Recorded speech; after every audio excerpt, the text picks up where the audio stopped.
Hello everyone, this is Sana Parveen here and welcome to my channel Sana's Biochemistry.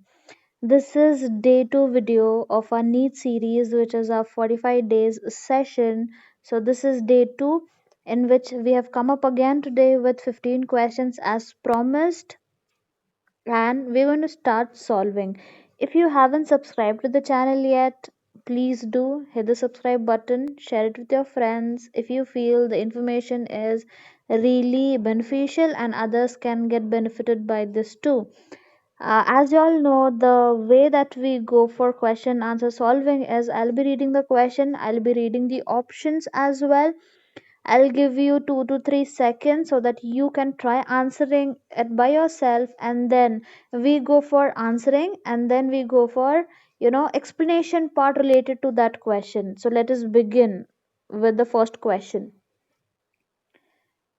Okay, so yeah, this is the first question that we will be talking about. In a species, the weight of newborn ranges from 2 to 5 kgs. Okay, अब इसमें क्या दिया हुआ है कि कोई एक species है जिसमें जो न्यूबॉर्न बेबीज होते हैं उनका जो वेट आ रहा है वो कितने रेंज में है, 2 से 5 किलो के रेंज में है. 97% of the newborn with an average weight between 3 to 3.3 kgs survive, whereas 99% of the infant born with a weight from 2 to 2.5 kgs or 4.5 to 5 kgs die. Okay तो यहाँ पे क्वेश्चन में ये बोला गया है कि न्यूबॉर्न बेबीज हैं, कोई स्पीशीज के न्यूबॉर्न बेबीज हैं और उस स्पीशीज का जो रेंज है न्यूबॉर्न बेबीज का वो है 2 to 5 केजीज का इन लोग ने रेंज दिया हुआ है हम लोग को. Okay just excuse me. 97% of the newborn with an average weight between 3 to 3.5 kgs survive. तो जो 3 to 3.3 kgs के जो न्यूबॉर्न बेबीज हैं वो क्या हो रहा है, वो सरवाइव हो पा रहे हैं. लेकिन इसके जो नीचे हैं, 3 के नीचे है, दैट इज 2 to 2.5 और 3.3 के जो ऊपर है वो उसका रेंज है कुछ 4.5 से 5. ये जो रेंज है ये क्या करे, सरवाइव नहीं हो पा रहे, ये सरवाइव नहीं हो पा रहे, ऊपर का रेंज और नीचे का जो रेंज है. Which type of selection process is taking place here? First, directional selection. Second, stabilizing selection. Third, disruptive selection. Or fourth, cyclic selection.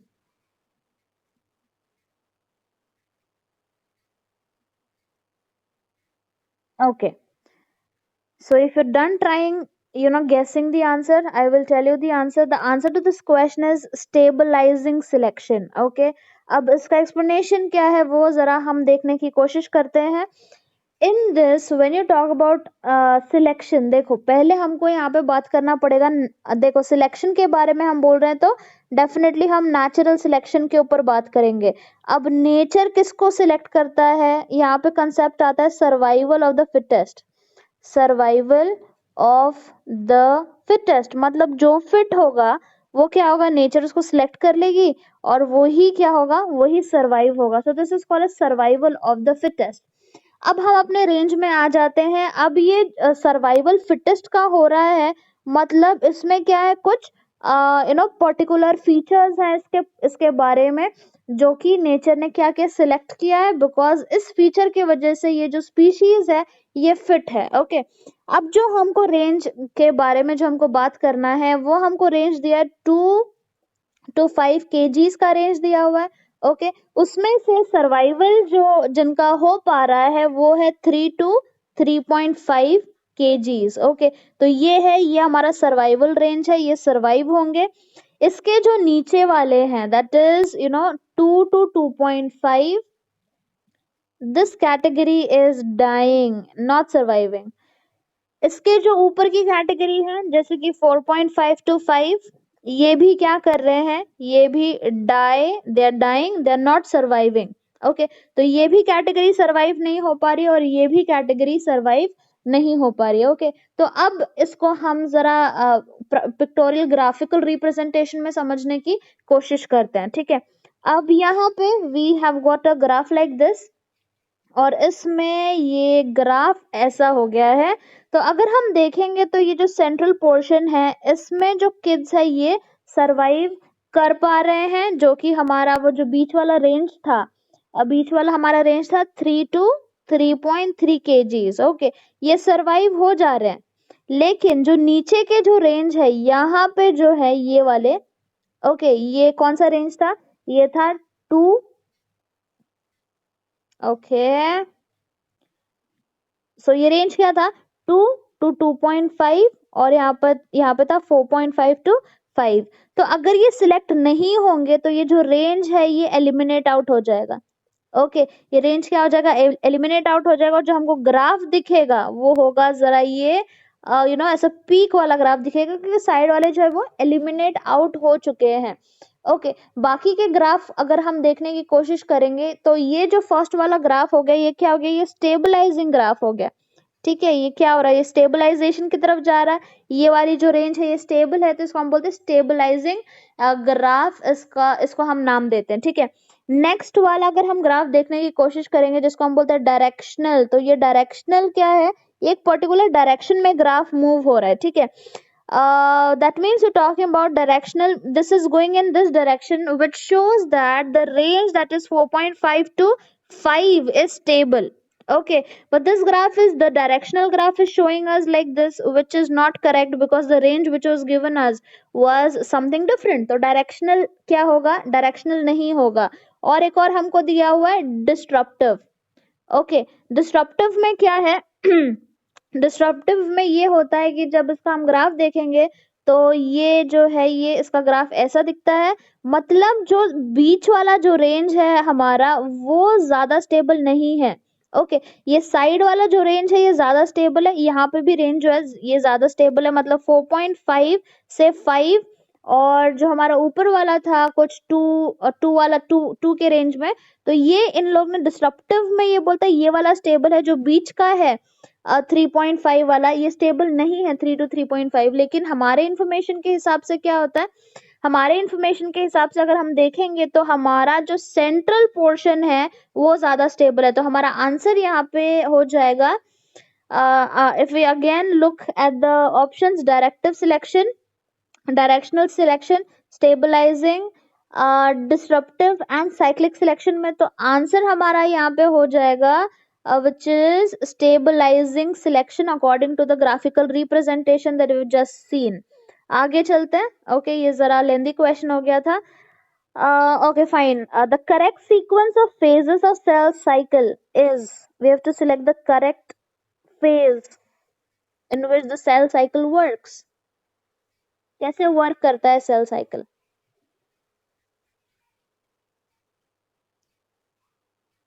Okay, चलो, इसका आंसर है option number 4 is the correct answer.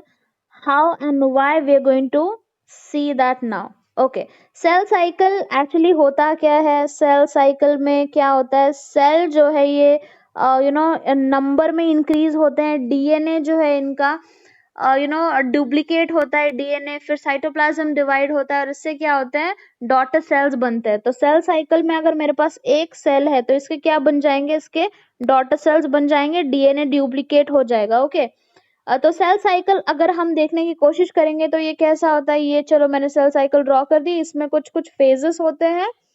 Okay, I am going to draw the partition here. पहला अगर हम देखेंगे तो ये जो फेज है ये होता है G1 फेज होता है हमारा, जिसको हम बोलते हैं गैप 1 फेज, जिसको हम बोलते हैं।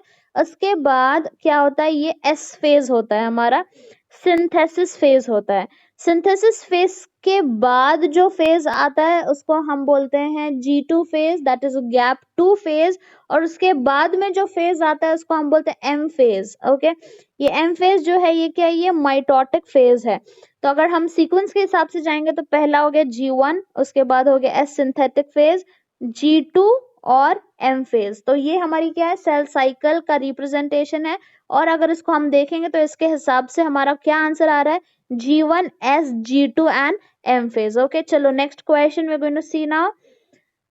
Okay, So we have this is how does steroid hormones influence the cellular activities. जो हमारे steroid hormones होते हैं ये हमारे cellular activities को influence कैसे करते हैं.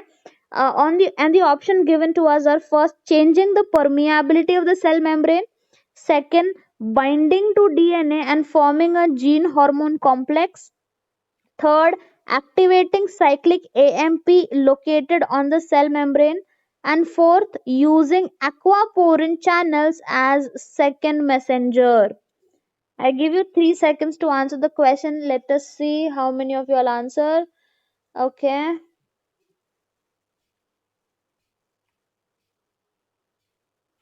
Okay. Answer to this question is binding to DNA and forming a gene hormone complex. Let us see the explanation for this one. Okay, so we have got here the cell. Okay, so I'm drawing here the cell, not much space. So this is our cell. Okay, and now we have got the cell membrane. This one is the cell membrane. So I'm gonna write here CM, cell membrane. Out of the cell there comes the steroid hormone. So we have got this steroid hormone. Steroid. Okay, let us just not waste much of space. तो मैंने लिख दिया steroid आ गया. ठीक है, अब ये जो स्टेरॉइड है ये क्या होता है, it is not water soluble. ये वाटर सॉल्युबल नहीं है. अगर वाटर सॉल्युबल नहीं है तो किस में सॉल्युबल है, ये लिपिड सॉल्युबल है. हमको पता है सेल मेम्ब्रेन किससे बनी होती है, लिपिड से बनी होती है. ओके, तो स्टेरॉइड हार्मोन जो है ये आराम से क्या करता है, सेल के अंदर एंट्री ले लेता है. सेल के अंदर आराम से ये घुस जाता है सेल के अंदर. सेल के अंदर हमको पता है कि इंपॉर्टेंट चीज बैठी हुई है, और वो इंपॉर्टेंट चीज जो सेल के अंदर बैठी है उसको हम बोलते हैं न्यूक्लियस. Okay, nucleus. न्यूक्लियस के अंदर होता है डीएनए. न्यूक्लियस के अंदर we have got the DNA. Okay, ठीक है. सो ये जो डीएनए है, अब ये स्टेरॉइड हार्मोन अंदर आ चुका है. स्टेरॉइड हार्मोन को इसको आके एक चीज जो है वो पकड़ लेती है. स्टेरॉइड हार्मोन को आके there is one thing which is going to come and catch hold of that steroid hormone, which is called as specific receptor proteins. तो यहाँ पे जो ये है ये प्रोटीन आ गया और इसने क्या किया, स्टेरॉइड हार्मोन को कैच कर लिया. ओके, अब ये जो प्रोटीन है यहाँ पे मैं पी लिख देती हूँ और ये है स्टेरॉइड. तो अब स्टेरॉइड प्रोटीन का कॉम्प्लेक्स बन चुका है, और जैसे ही स्टेरॉइड प्रोटीन का कॉम्प्लेक्स बनता है ये क्या होता है, न्यूक्लियस के अंदर एंटर हो जाता है. न्यूक्लियस के अंदर एंटर होने के बाद जो स्टेरॉइड डीएनए के पर्टिकुलर साइट पे जाके क्या करता है, बाइंड करता है along with the protein.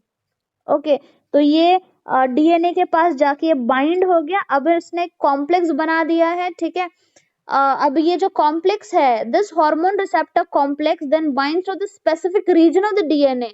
DNA के कुछ स्पेसिफिक रीजन पे जाके बाइंड कर देता है, और ये जो डीएनए का स्पेसिफिक रीजन है इसको हम बोलते हैं hormone response element. Hormone response element. Okay, जैसे ये हार्मोन रिस्पॉन्स एलिमेंट पे ये स्टेरॉइड जाके बैठता है तो यहाँ पे जो सिंथेसिस होता है वो ट्रांसक्रिप्शन प्रोसेस को अफेक्ट करता है. ट्रांसक्रिप्शन जो है एनहांस हो जाता है और यहाँ से बाहर निकलता है एमआरएनए.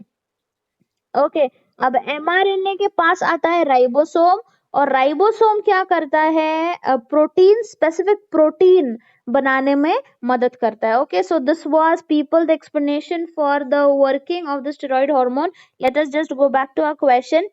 तो ओके, तो यहाँ पे क्वेश्चन क्या पूछा था कि how does steroid hormone influence the cellular activity. Cell की एक्टिविटी को कैसे इन्फ्लुएंस करता है, by binding to DNA and forming a gene hormone complex. तो वो जो डीएनए था वो जीन था, और ये हमारा स्टेरॉइड आके उसके ऊपर बैठ के हार्मोन ने कॉम्प्लेक्स बना दिया.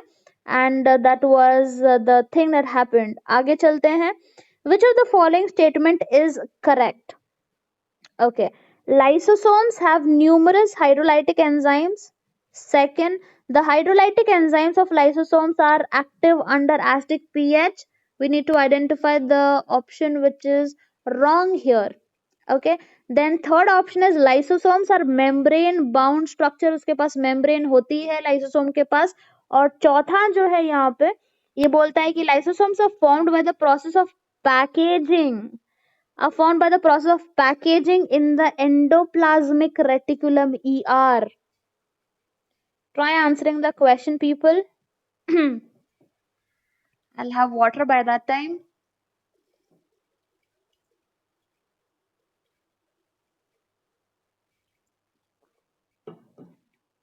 Okay, so we're done guessing. I'm gonna tell you the answer is option number fourth is the wrong statement. It is not true. Which of the following statement is not true, not correct? So lysosomes are packed by the process of packaging in the endoplasmic reticulum is not true. It is false. Rest of the things are correct. Okay, rest of the options are correct. सही options दिए हैं इन लोग ने. First है lysosomes have numerous hydrolytic enzymes. Yes, lysosomes क्या है, ये suicidal bags होते हैं और उसमें बहुत सारे enzymes होते हैं अंदर, जिसको हम क्या बोलते हैं, हाइड्रोलेजेस एंजाइम्स बोलते हैं. और ये जो हाइड्रोलेजेस एंजाइम्स है ये अलग अलग टाइप के हो सकते हैं. ये प्रोटीएजेस होते हैं, न्यूक्लिएजेस होते हैं, लाइपेजेस हो सकते हैं. ओके, तो अलग अलग न्यूमरस टाइप के हाइड्रोलाइटिक एंजाइम्स प्रेजेंट है.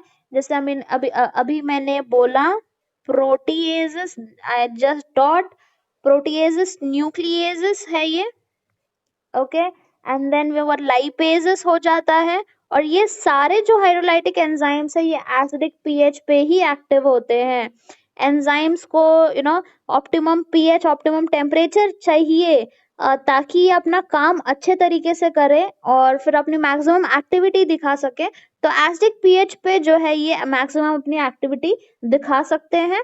एंड ये यूकैरियोटिक ऑर्गेनेल है पीपल, यूकैरियोटिक ऑर्गेनेल है ये. तो यूकैरियोट में जो है ये मैं how do I teach my students, they have got gift wrapped organelles. Okay, wrapped organelles मतलब अगर ये लाइसोसोम है, ठीक है, तो इसके ऊपर एक रैपिंग आती है जो कि प्रोकैरियोट्स में नहीं होता है. तो ये क्या, ये मेम्ब्रेन है इसके पास. तो यूकैरियोट्स के जो ऑर्गेनेल्स है ये मेम्ब्रेन बाउंड ऑर्गेनेल्स होते हैं.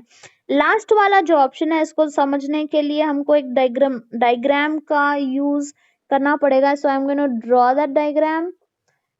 ओके, तो यहाँ पे what do we have here is, कैसे ये स्टेटमेंट गलत हो गया, that we are going to see. Okay, तो ये this is my cell, no my cell but या सेल, सेल है ये. और यहाँ पे समझ लो कॉर्नर में मैं ड्रॉ करती हूँ ताकि बिकॉज हमको एंडो मेम्ब्रेन सिस्टम देखना है. 11th स्टैंडर्ड का टॉपिक है, एनसीईआरटी में दिया हुआ है एंडो मेम्ब्रेन सिस्टम. अगर ये न्यूक्लियस है पीपल, तो न्यूक्लियस में क्या होगा, ये यहाँ पे इसका एंडोप्लाज्मिक रेटिकुलम होगा दो टाइप का, या तो स्मूथ होगा या तो वो रफ होगा. ओके, तो ये मैंने आर यहाँ पे ड्रॉ किया है और यहाँ पे मैंने SCR ड्रॉ किया है. Okay, and then we have what, अभी यहाँ से क्या होता है, यहाँ से एंडोप्लाज्मिक रेटिकुलम में से जो बन के निकलता है people, that is hydrolytic enzymes.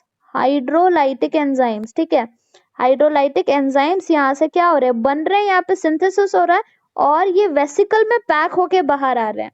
तो जो ER भेजता है वो लाइसोसोम नहीं बनाता, वो जस्ट हाइड्रोलाइटिक एंजाइम का क्या बना रहा है, वेसिकल बना रहा है. ओके, हाइड्रोलाइटिक एंजाइम का वेसिकल. अब ये पहुंचा पोस्टमैन ऑफ द सेल के पास, गोल्गी के पास पहुंचा, कोई कोई इसको गोल्जी भी बोलते हैं, discovered by Camillo Golgi. And then ये जो हाइड्रोलाइटिक एंजाइम का वेसिकल है, अब यहाँ से ये सिस फेज होता है और ये ट्रांस फेज होता है, ठीक है, जहां से वो बाहर निकलता है. तो ये हाइड्रोलाइटिक एंजाइम सारे इसके अंदर आ जाते हैं, गोल्गी के अंदर आते हैं हाइड्रोलाइटिक एंजाइम. और इससे जो पिंच आउट होता है ट्रांस फेज के बाहर, वो होता है लाइसोसोम. ओके, तो इसमें किसका इन्वॉल्वमेंट है, इसमें इन्वॉल्वमेंट है गोल्गी का, ठीक है. तो ये now this is lysosome and this is called as endomembrane system. तो ER से जो निकला है people, that is hydrolytic enzyme, और जो गोल्गी से निकला है वो लाइसोसोम है. Okay, the suicidal bag of the cell. Okay, this is enough of explanation for this question, and then we move ahead. Let us just go back to the question. The lysosomes are formed by the process of packaging in the ER. No, in the Golgi apparatus in the Golgi bodies. तो यहाँ पे cut करके अगर Golgi होता तो हम कुछ सोच सकते थे। आगे चलते हैं, next question. Okay, this is I'm gonna read the question. Which one of the following statement regarding post fertilization development, in flowering plants is incorrect? First one, ovary develops into fruit. Second one, zygote develops into embryo. Third one, central cell develops into endosperm. And the fourth one is ovules develop into embryo sac. Okay, try answering for yourself.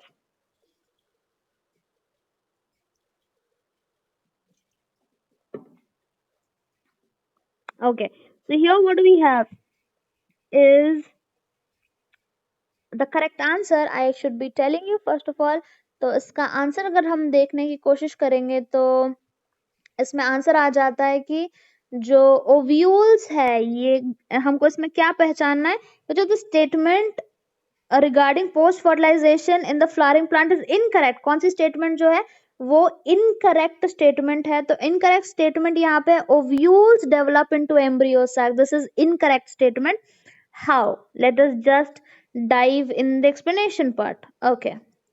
Okay, जरा next question आ गया है। Okay, I have to write here. ठीक है, तो अगर हम बात करेंगे फर्टिलाइजेशन की, तो fertilization in plant is actually reproduction की बात करेंगे तो reproduction in plant is divided into three categories.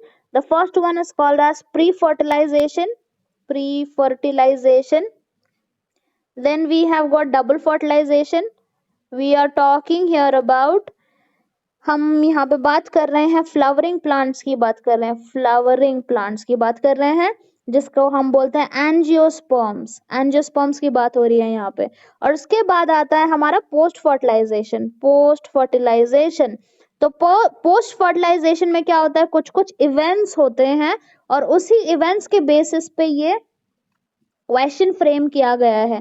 तो अब हम सिर्फ पोस्ट फर्टिलाइजेशन के बारे में बात करेंगे। पोस्ट फर्टिलाइजेशन इवेंट्स में कौन कौन से इवेंट्स होते हैं। फर्स्ट वाला ये है कि जो ओव्यूल है ओके वो सीड बना देता है। सेकंड है ओवरी जो है ये फ्रूट बना देती है। थर्ड है जाइगोट जो है ये एम्ब्रियो बना देता है। और जो लास्ट वाला है सेंट्रल सेल ये बनाता है एंडोस्पर्म बनाता है। ठीक है, तो यहाँ पे अगर हम ऑप्शंस देख लेंगे तो ovary develops into fruit, yes. Zygote develops into embryo, yes. Central cell develops into endosperm, true. And the last one is ovule does not develop into embryo sac. Instead, ovule is going to develop into the seed. So this is going to be our answer, which is incorrect. Ovules develop into an embryo sac is the incorrect statement. Okay. Then we go to the next question. Corn A, which is also called as concanavalin A, is an alkaloid, is an essential oil, is a lectin, or it is a pigment. Okay, ये क्या है concanavalin जो है जिसको हम corn A भी बोलते हैं, what is it? So the answer to this question, if you all can answer, try answering. Okay, answer इसका यहाँ पे अगर हम देखेंगे तो कॉन ए शॉर्ट फॉर्म इसका होता है कॉन ए। ओके, तो इसका आंसर है it is a lectin. Okay, con A क्या है, ये लेक्टिन है। अब इसके बारे में हम बात करेंगे लेक्टिन्स होते क्या हैं। लेक्टिन्स जो होते हैं ये कार्बोहाइड्रेट बाइंडिंग प्रोटीन्स होते हैं, कार्बोहाइड्रेट बाइंडिंग प्रोटीन्स। कौन है क्या है, carbohydrate binding protein. So for example यहाँ पे कोई कार्बोहाइड्रेट है, ये जो है ये कार्बोहाइड्रेट है। ठीक है, कार्बोहाइड्रेट को बाइंड करने वाला प्रोटीन होता है कौन है, तो ये प्रोटीन है, समझो ये कौन है, इसका नाम लिख देती हूँ मैं यहाँ पे कौन ए। तो कौन है जैसे ही इसको देखता है, ओके जैसे इसको देखता है इसको जाके बाइंड कर लेता है। तो I am going to redraw that तो इसने कौन है, ये कार्बोहाइड्रेट है, ठीक है, ये सी, ये जो येलो है ये कार्बोहाइड्रेट है। कार्बोहाइड्रेट को जैसे ही ये कौन ए ने देखा, आके इसको क्या कर लेता है, बाइंड कर लेता है इसको। ओके, कौन ए। तो ऐसे जो पार्टिकल्स होते हैं, ऐसे जो मॉलिक्यूल्स होते हैं, इसको हम बोलते हैं लेक्टिन मॉलिक्यूल्स बोलते हैं, ठीक है। तो लेक्टिन्स क्या है, कार्बोहाइड्रेट बाइंडिंग प्रोटीन है। और ये कौन है, हमको मिलता कहाँ से, ये हमको जैक बीन से मिलता है, जैक बीन्स, जैक बीन से मिलता है। ओके, और ये जो है और भी स्ट्रक्चर्स को जाके बाइंड करता है। देखो कार्बोहाइड्रेट को अगर मैंने बोला तो कार्बोहाइड्रेट क्या है, नथिंग बट शुगर्स है। ये ग्लाइकोप्रोटीन्स को भी बाइंड करता है क्योंकि ग्लाइको में भी शुगर आ गया है। एंड ग्लाइकोलिपिड्स को भी बाइंड करता है। तो क्या आ गया, ग्लाइको ग्लाइको शुगर, इन सबको जो है कौन ए क्या करेगा, बाइंड करेगा। ओके, ठीक है। अब ये जो कौन है ए है, इसका यूज क्या है, इसका यूज ये है कि ये बायोलॉजी एंड बायोकेमिस्ट्री में बहुत ही इसका ज्यादा यूज होता है। और ये कहाँ पे यूज होता है, to characterize glycoproteins and other sugar containing entities on the surface of various cell, ठीक है। तो ये एक इंपॉर्टेंट पॉइंट है जो मैं डिस्कस कर देती हूँ। फॉर एग्जाम्पल अगर ये कोई सेल है, ठीक है, ये आरबीसी है, आरबीसी के ऊपर जो है ग्लाइको मॉलिक्यूल्स रहते हैं, ग्लाइको मॉलिक्यूल्स होते हैं, ठीक है। तो ये हो गया हमारा ग्लाइको मॉलिक्यूल। ओके, ये शुगर मॉलिक्यूल हो गया। शुगर मॉलिक्यूल अगर यहाँ पे मुझे पता है कि कौन ए जाके बाइंड करता है सेल के ऊपर, कौन ए मुझे पता चल गया कि जाके बाइंड करता है, तो मैं क्या हाइपोथेसिस कर सकती हूँ, I can make a hypothesis कि अगर ये जाके बाइंड कर रहा है मतलब सेल के सरफेस के ऊपर कुछ तो मॉलिक्यूल प्रेजेंट है, right. So this is like a way of getting to know that RBCs has a glyco part or a glyco portion on top of it. Okay, so answer हमारा lectin है। Pigments क्या होता है, colouring agents होते हैं। Essential oil हमको plant से मिलते हैं, इसमें वोलेटाइल कंपोनेंट्स होते हैं एसेंशियल ऑयल में।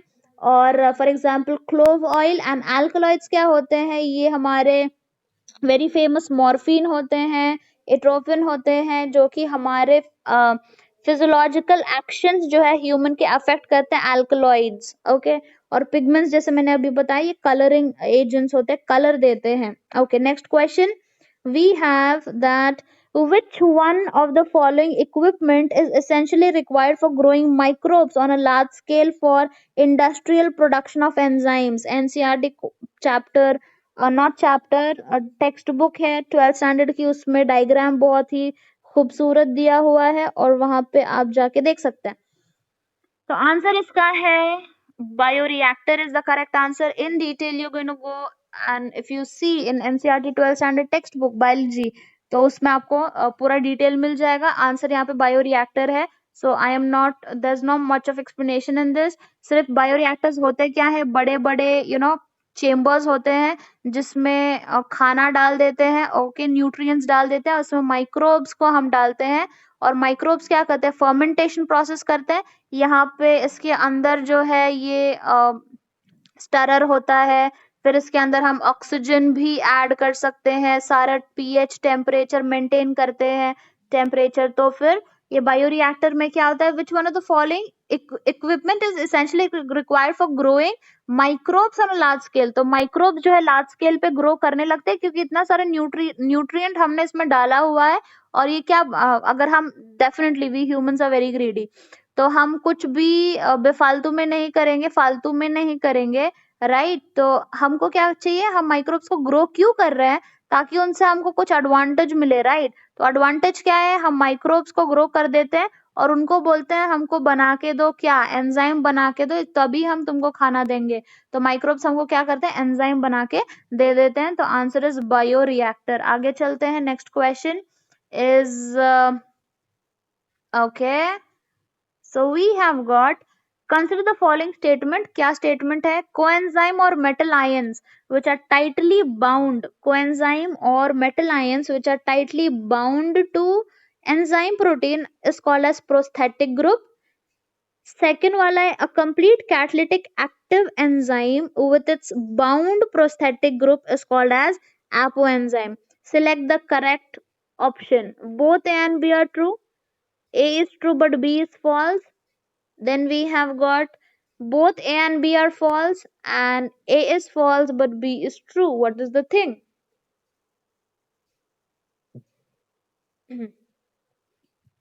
ओके, आंसर यहाँ पे हो जाता है हमारा option number 2 is the correct answer. Option number 2 जो है, मतलब ए जो है वो ट्रू है और बी जो है वो क्या है, वो फॉल्स है। अब ये कैसे ट्रू एंड फॉल्स है? ओके ठीक है, तो यहाँ पे हम लोग देख लेते हैं कैसे ट्रू एंड फॉल्स है। कि समझते हैं यहाँ पे कि जो प्रोस्थेटिक ग्रुप्स होते हैं, प्रोस्थेटिक ग्रुप्स, ओके, ये दो टाइप में हो सकते हैं, ठीक है। ये जो है ये ऑर्गेनिक भी हो सकते हैं, ऑर्गेनिक भी हो सकते हैं, और ये इनऑर्गेनिक भी हो सकते हैं। ओके, ऑर्गेनिक होते हैं तो ये क्या होता है, ये नॉन अमीनो पार्ट होते हैं। ओके, नॉन अमीनो पार्ट होना मतलब ये प्रोटीन्स नहीं होते हैं, ये विटामिन हो सकते हैं, शुगर्स हो सकते हैं, लिपिड्स होते हैं। Prosthetic groups for example NAD होता है, FAD होता है, ATP होता है, कोएंजाइम A होता है, ठीक है। तो ये क्या है, हमारे ऑर्गेनिक प्रोस्थेटिक ग्रुप्स हैं। और इनऑर्गेनिक जो पार्ट है विच इज लाइक से मेटल आयन होता है, यहाँ पे क्या होता है, ये तो मैंने बता दिया NAD ये सब एग्जाम्पल्स। और यहाँ पे क्या है, मेटल आयन है, मेटल का आयन। तो ये जो मेटल आयन है ये क्या होता है, ये भी एक प्रोस्थेटिक ग्रुप होता है। तो कोएंजाइम्स और metal ions which are tightly bound, covalently bound होते हैं एंजाइम प्रोटीन को। प्रोस्थेटिक ग्रुप्स क्या करते हैं, कोई भी एंजाइम है, ओके, ये एंजाइम है, एंजाइम को फंक्शन करने में प्रोस्थेटिक ग्रुप मदद करता है, ठीक है। एंजाइम अकेले काम नहीं कर पा रहे तो इसका हेल्पर आ गया, ये हेल्प करने के लिए आ गया है, ठीक है। तो ये हेल्प करेगा इसको। तो ये हेल्प करने वाला जो प्रोस्थेटिक ग्रुप है या तो वो ऑर्गेनिक होगा या तो वो इनऑर्गेनिक होगा। तो मतलब फर्स्ट जो स्टेटमेंट है वो क्या है, वो ट्रू है। सेकेंड स्टेटमेंट जो हम बोल रहे हैं वो फॉल्स है। Complete catalytic active enzyme which is bound to prosthetic group. Okay देखो, ये हमारा हो गया एंजाइम, ठीक है। So this is our enzyme, ये हमारा सेकंड वाला हो गया प्रोस्थेटिक ग्रुप। ओके, जब ये दोनों मिलके साथ में आ जाते हैं, ठीक है, तो ये दोनों मैं draw them together, prosthetic group and enzyme. Okay, जब प्रोस्थेटिक ग्रुप अकेला होता है इसको हम बोलते हैं एपो एंजाइम, एपो एंजाइम। और जब प्रोस्थेटिक ग्रुप सॉरी जब एंजाइम अकेला होता है तो उसको हम बोलते हैं एपो एंजाइम। जब प्रोस्थेटिक ग्रुप के साथ आ जाता है ये होलो हो जाते हैं, कंप्लीट हो जाता है, होलो एंजाइम, होल हो गया है, ठीक है, होलो एंजाइम बोलते हैं इसको। तो यहाँ पे देखो स्टेटमेंट क्या दिया हुआ है, a complete catalytic active enzyme. तो एक्टिव हो जाता है, प्रोस्थेटिक ग्रुप इसको जाके ज्वाइन करेगा तो एक्टिव हो जाएगा, ठीक है। तो एक्टिव जब प्रोस्थेटिक ग्रुप बाइंड है तो उसको हम एपो नहीं बोलते, उसको हम क्या बोलते हैं, उसको होलो एंजाइम बोलते हैं। तो डेफिनेटली जो बी वाला ऑप्शन है ये क्या, ये गलत है, ए वाला जो सही है। तो A is true but B is false. Will move ahead to the next question, let us read what it is. Okay, purines found both in DNA and RNA are, first one adenine and thymine, second adenine and guanine, third guanine and cytosine, then we got cytosine and thymine. Which one is the correct option? इसमें answer अपना हो जाता है, answer है हमारा option number 2, adenine and guanine is the correct answer. People, how is it correct answer? Because हमारा जो DNA है या आरएनए है इसमें प्यूरिन्स होते हैं और इसमें पिरिमिडीन्स होते हैं, पिरिमिडीन्स। ओके, तो हमको यहाँ पे पूछा है प्यूरिन्स के बारे में, तो प्यूरिन्स होता है एजी। ओके, अब ए का हमको पता है एडेनिन होता है, जी है, गुआनिन होता है। तो प्यूरिन्स के बारे में पूछा है तो एजी होगा, एडेनिन एंड गुआनिन। पिरिमिडीन्स के बारे में नहीं पूछा तो हम डिस्कस नहीं करेंगे। आगे चलते हैं, we have to look at what it is. Okay, select the correct sequence for transport of sperm cells in the male reproductive system. Male reproductive system में जो sperm का flow होता है वो उसका correct sequence क्या है? तो sequence हमको यहाँ पे बहुत सारे दिए हुए हैं। testis, epididymis, vas efferentia, rete testis, inguinal canal, urethra. Second option, seminal tubules, rete testis, vas efferentia, epididymis, vas deferens, okay, vas deferens। उसके बाद क्या है, epididymis, vas deferens, ejaculatory duct, urethra, urethral meatus। Seminal vesicle third one, vas efferentia, epididymis, inguinal canal, urethra. Last है हमारा testis, epididymis, vas efferentia, vas deferens, ejaculatory duct, inguinal canal, urethra, urethral meatus. Okay, if you look at this one, the correct option here is seminal tubules, rete testis, vas efferentia, epididymis, vas deferens, ejaculatory duct, urethra, urethral meatus. So option number 2 is the correct answer. For understanding the flow we need to see the diagram. देख लेते हैं जरा यहाँ पे हम लोग. Okay, तो okay ठीक है. तो यहाँ पे जो diagram दिया हुआ है, what is it trying to show us? Okay, तो यहाँ पे जो डायग्राम है स्टूडेंट्स, देखो यहाँ पे ये जो पोर्शन है टेस्टिस का पोर्शन लेके हमने यहाँ पे मैग्नीफाई किया है. तो ये टेस्टिस का पोर्शन है, इसको लेके हम क्या करें, मैग्नीफाई कर रहे हैं. टेस्टिस के अंदर बहुत सारे न्यूमरस सेमिनल ट्यूब्यूल्स होते हैं. तो सेमिनल ट्यूब्यूल्स के बाद क्या आ गया, रीटी टेस्टिस. सेमिनल ट्यूब्यूल्स में बहुत सारे स्पर्म प्रोडक्शन होते हैं, और ये जो स्पर्म प्रोडक्शन हो गया सारे जाके कहाँ मिलता है, रीटी टेस्टिस में, क्योंकि जो स्पर्म्स है उनको बॉडी के बाहर जाना है. तो एक वो फ्लो, देखो एक फ्लो है वो. For example if you want to reach to some destination you going to use a particular what you call a direction. Okay, तो वही हमको डायरेक्शन ट्रेस आउट करना है कि कहाँ से कहाँ स्पर्म जा रहे हैं. तो सेमिनल ट्यूब्यूल्स, ये टेस्टिस को लेके हमने एनहांस किया है. उसके बाद रीटी टेस्टिस आता है, उसके बाद आता है एफरिन ट्यूब्यूल्स. ओके, अब ये जो एफरिन ट्यूब्यूल्स है इसको हम क्या बोलते हैं, वास एफरेंशिया. एफरिन ट्यूब्यूल्स के बाद क्या है, हेड ऑफ एपिडिडाइमस. एपिडिडाइमस आ गया यहाँ पे, ये रीजन में एपिडिडाइमस है. उसके बाद tail of epididymis is turned into vas deferens. Epididymis के बाद क्या आएगा, वास डेफरेंस आएगा. ओके, देखो यहाँ पे वास डेफरेंस है. वास डेफरेंस के बाद फ्लो कहाँ पे हो रहा है, उसके बाद हमको पूछा था कि उसके बाद आता है ejaculatory duct. Okay, ejaculatory duct आ गया. इजैकुलेटरी डक्ट यहाँ से आएगा, इजैकुलेटरी डक्ट. इजैकुलेटरी डक्ट के बाद क्या है, यूरिथ्रा है. देखो ये यहाँ से आएगा, तो ये यूरिथ्रा में आ गया. यूरिथ्रा के बाद जो है ये यूरिथ्रल ओपनिंग में, देखो यहाँ पे यूरिथ्रा के बाद क्या है, यूरिथ्रल ओपनिंग है, जिसको हम बोलते हैं urethral meatus. The opening from where the sperms are going to be thrown out the body is called as urethral opening. So urethra, ejaculatory duct, and everything related to here. So when you trace the flow, we will be having the option number here to be seminal tubules, rete testis, vas efferentia, epididymis, vas deferens, ejaculatory duct, urethra, and urethral meatus. Okay, let us just continue from here. Okay, next question. Match the hominids. hominians जो हमारे होते हैं human evolution में, with their correct brain size. Brain की size क्या है correct, उससे हमको क्या करना है, मैच करना है. तो यहाँ पे हमको दिया हुआ है फर्स्ट वाला Homo habilis. Okay, Homo habilis है फर्स्ट. ओके, और फिर है होमो निएंडरथैलेंसिस. उसके बाद है होमो इरेक्टस. उसके बाद है होमो सेपियंस. इसको हमको मैच आउट करना है. तो अगर हमको मैच आउट करना होगा तो इसमें हम देख लेते हैं, जो होमो हैबिलिस होता है उसका जो ब्रेन साइज होता है, ब्रेन साइज इज डेफिनेटली तो होता है 650 to 800 सीसी के यहाँ पे होता है. होमो निएंडरथैलेंसिस का होता है, ये जो निएंडरथैल्स होते हैं इनका जो ब्रेन साइज होता है वो 1400 CC, 1400 CC, somewhere around that.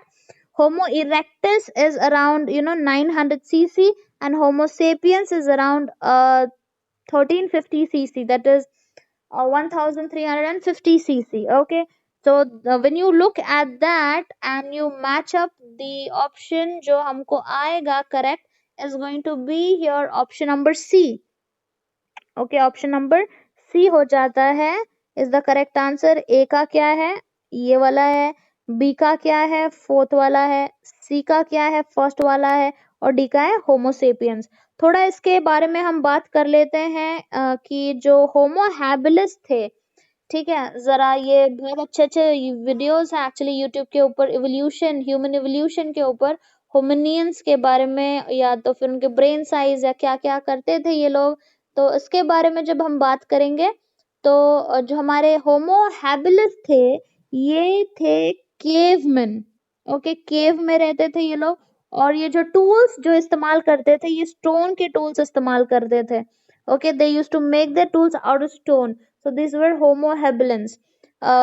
Next one, if you see the neanderthalensis, the neanderthals used to they're the closest relative to the human family tree. They're closest to us, okay, in the family tree, and they used to live for around 400,000 to 40,000 years ago. They used to survive.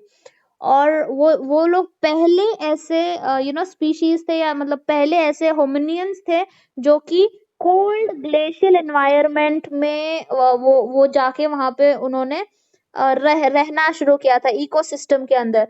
Cold glacial, तो उनका जो adaptation भी था, जैसे कि sorry मोटी नाक या जो भी उनका फिजिक जो था वो अकॉर्डिंगली ही ग्लेशियल एनवायरनमेंट के जैसे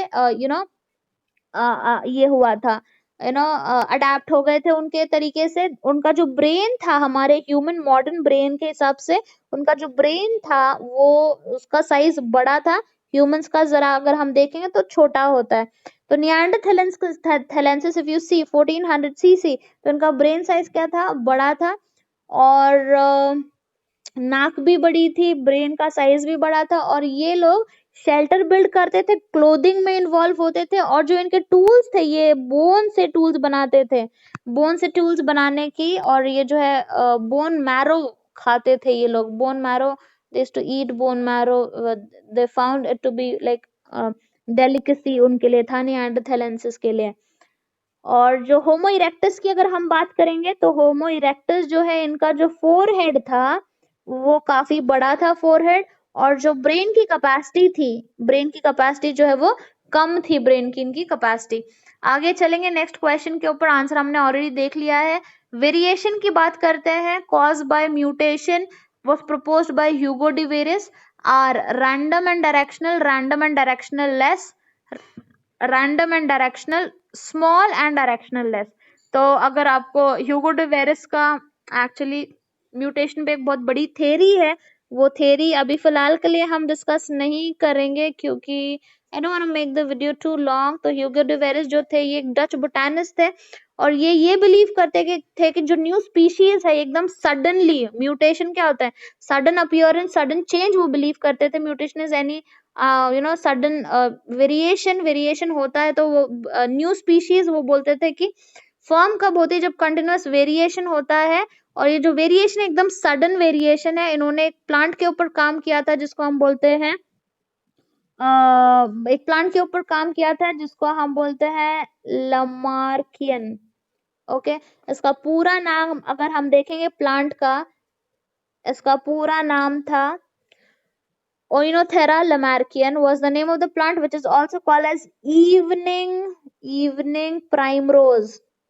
Okay, prime रोज इसका नाम था। सेल्फ पॉलिनेट किया इन्होंने, देखा कि बहुत सारे वेरिएशंस आ रहे हैं, वेरिएशंस जो है ये रैंडम है, ये एकदम डायरेक्शनल लेस है, जर्की प्रोसेस है, और एक डिसकंटिन्यूअस प्रोसेस है। तो रैंडम एंड डायरेक्शनल लेस, इसके ऊपर it's going to take more 10 minutes for us to discuss the entire variation theory for Hugo de Vries and the Darwin part of it. तो ये हम अभी डिस्कस नहीं करेंगे। Answer is random and directional less, in some other video we can do that. आगे चलते हैं। Okay, next question we have got, which one of the following pair of organelles does not contain DNA? Mitochondria and lysosome does not contain DNA. Mitochondria, lysosome. Second, chloroplast and vacuole. Third, lysosomes and vacuoles. Fourth one, nuclear envelope and mitochondria. तो ये बहुत ही clear है हमको कि जो mitochondria होता है, ऐसे apart from when you leave nucleus and then see कि कहाँ कहाँ पे डीएनए है, तो माइटोकॉन्ड्रिया एक आ जाता है, एक दूसरा होता है क्लोरोप्लास्ट होता है। ठीक है, तो इन तीनों में इनका मतलब डीएनए होता है पॉसिबली। तो जहां जहां पे क्या माइटोकॉन्ड्रिया आएगा तो नहीं हो पाएगा, क्लोरोप्लास्ट नहीं है, न्यूक्लियस एंड ये, तो आंसर अपना क्या हो जाएगा, आंसर हो जाएगा lysosomes and vacuole is going to be the correct answer. इनके पास DNA do not contain the DNA, क्योंकि न्यूक्लियस, माइटोकॉन्ड्रिया एंड क्लोरोप्लास्ट में डीएनए होता है। Next question, if you see okay ये क्या पूछ रहे हैं हम लोग को, नेक्स्ट क्वेश्चन ये है कि due to increasing airborne allergen, जो कि हमारे बॉडी को, इम्यून सिस्टम को एक्टिवेट कर देती है, एलर्जी हो जाती है, एलर्जेंस होते हैं जो एलर्जी कॉज करते हैं। Due to increased airborne, okay highlighter, increasing airborne allergens and pollutants जो अनडिजायरेबल पार्टिकल्स हैं, many people in urban areas are suffering from respiratory disorder causing wheezing due to, तो ये जो wheezing है ये क्यों होती है wheezing? It is due to benign growth on mucus layer of nasal cavity. Second, inflammation of bronchi and bronchioles. Third one, proliferation of fibrous tissue and damage of the alveolar walls. Fourth one is reduction in the secretion of surfactants by pneumocytes. Try answering the question and then we move on the next question by answering this one. Okay. Water.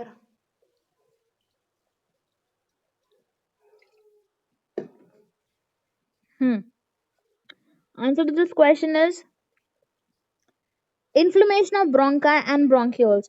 तो आजकल जो है कि जो airborne allergens है, ये pollutants है, ये एस्थमा कॉज करते हैं।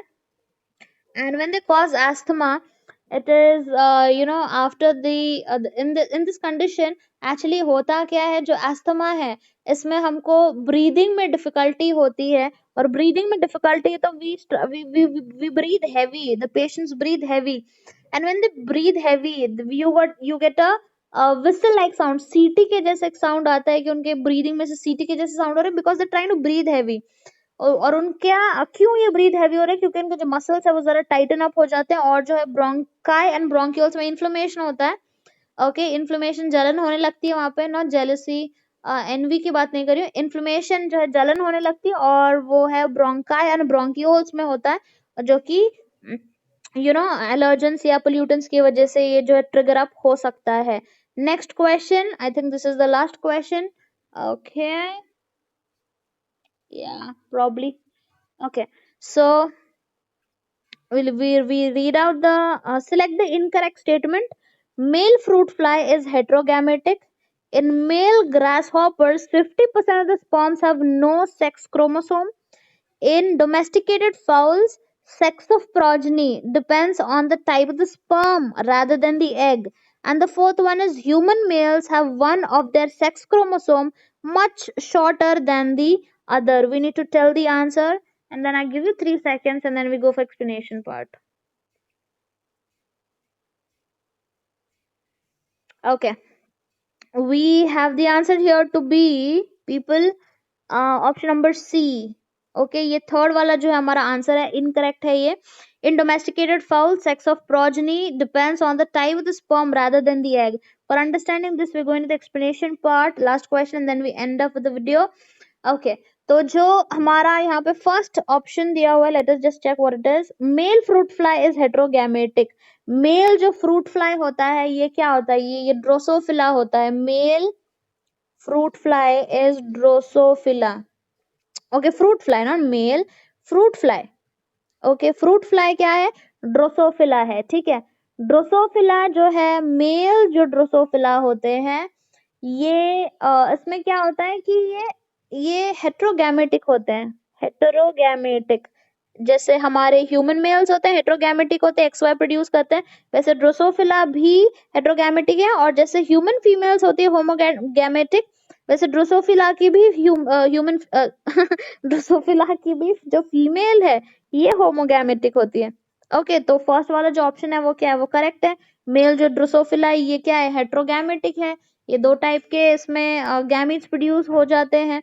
सेकेंड है इन मेल ग्रास हॉपर, 50% यहीं पे लिख देती हूँ मैं ताकि हमको आगे पीछे ना करना पड़े। तो ये हो गया हेट्रोगैमेटिक है, male fruit fly Drosophila.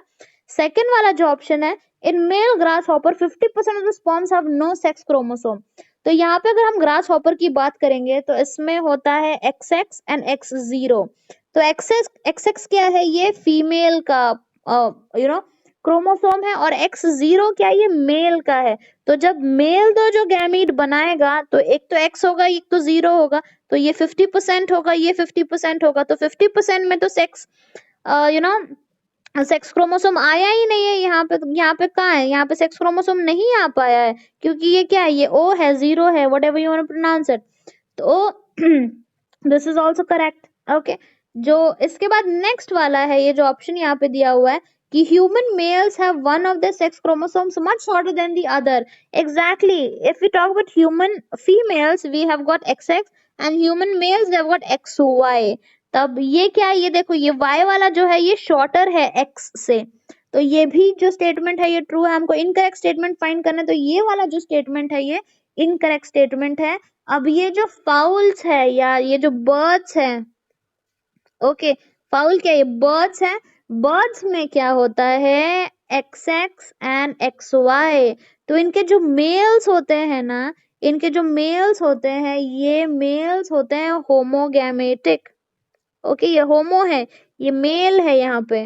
Okay, ये फीमेल है, ठीक है। तो फीमेल क्या है, यहाँ पे फीमेल हेट्रो है, ये जरा उल्टा हो गया, क्योंकि ह्यूमन फीमेल्स को देखेंगे तो हम होमोगैमेटिक होती है, and males in our cases are they are heterogametic, but in case of birds the case is reversed here. And then when we talk about this one, तो birds जो है ये होमो हो गई, और यहाँ पे जो ये जो फीमेल है ये हेट्रो हो जाती है। तो यहाँ पे देखो क्या बोला है, डोमेस्टिकेटेड फाउल जो घर में जो रखते हैं ये फाउल्स को, sex of the progeny depends upon the type of the sperm rather than the egg. No, because the males in this case they're producing 100% one single type of sperm. एक ही type का sperm produce कर रहे हैं, वो कौन कौन सा, x ही produce होगा स्पर्म, क्योंकि XX है, होमो है, ये मेल इनके होमो है, तो ये स्पर्म एक ही टाइप का प्रोड्यूस होगा। तो इनका सेक्स जो है जो कि ऑफस्प्रिंग में जो सेक्स आएगा, इनके प्रोजेनी में जो सेक्स आएगा, वो डिसाइड कौन करेगी, उनकी फीमेल पार्टनर डिसाइड करेगी उनकी, क्योंकि उनकी फीमेल पार्टनर जो है वो हेट्रोगैमेटिक है, XY है ये फीमेल। तो हमारा ऑप्शन क्या हो जाता है, option number C is the incorrect option. Okay, I hope everyone has understood this. With this, we are going to end the session. Thank you for making up till the end. If you have made it up till the end, the video is now way too long. It's gonna take time for uploading as well. So yeah, and if you haven't subscribed to the channel yet, subscribe to the channel and then visit my Telegram channel, which is of the same name as my YouTube channel, Sana's Biochemistry. Telegram पे आना है तो आपको वहां पे PDFs मिल जाएंगे Telegram के ऊपर। I regularly send the important information that you need to know about all the aspirants, NEET aspirants. So I'm going to send all the PPTs there, and thank you for watching. Subscribe to the channel, hit the bell icon, and share it with your friends. See you tomorrow. We're done with the day 2 session. See you tomorrow with the day 3 session. Don't forget to come back and watch the video. I bet it's going to be beneficial. So thank you. Yeah, bye bye. Take care, everyone, and stay safe at your homes. Corona is not yet over. Stay safe. Bye bye. See you tomorrow in day 3 video.